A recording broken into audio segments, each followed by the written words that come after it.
ইয়ার পাশ দিয়ে আমরা ইনানি এবং হিমচরি যাচ্ছি। তো যাওয়ার পাশে দরিয়ার তীরে তীরে বিভিন্ন তরমুজের বাগান গড়ে তোলা হয়েছে, বিভিন্ন তরমুজ চাষিরা। তো এই পাশে দেখতে এইসব জায়গায় তরমুজের বাগান, প্রচুর তরমুজের বাগান আছে দরিয়ার পাশে।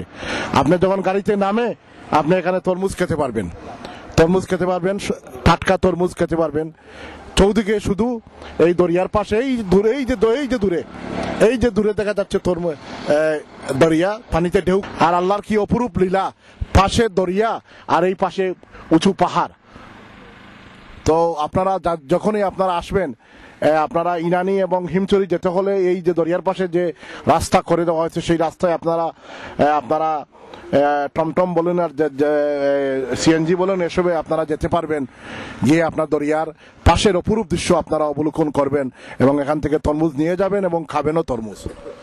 আমরা ইউকে নিউজ বাংলার পক্ষ থেকে আপনাদেরকে খুব ধন্যবাদ জানাচ্ছি। এখন আমাদের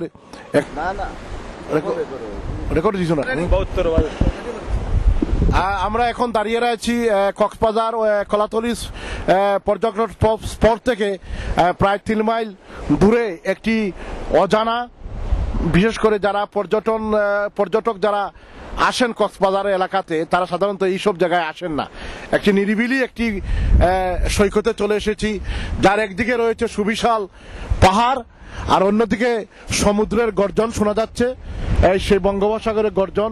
একটা সুন্দর অবাক করা দৃশ্য, সিনারি, এবং সবাইকে মনোমুগ্ধ করবে যদি এই রাতে আসেন। এটা কক্সবাজার পর্যটন স্পট থেকে অনেক দূরে, প্রায় 3 মাইল দূরে।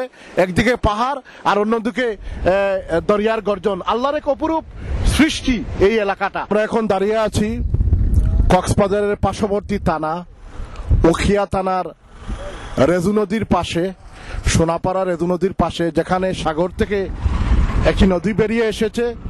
খুব সুন্দর, এই দূরে দেখা যাচ্ছে সাগর থেকে একটি নদী বেরিয়ে এসে এখান থেকে প্রবাহিত হয়ে যাচ্ছে। চৌদিকে পাহাড়, নদী, বন, জঙ্গল এবং ব্রিজ। এরই পাশে আমরা রেজু ব্রিজ দেখতে পাচ্ছি আমরা এখানে।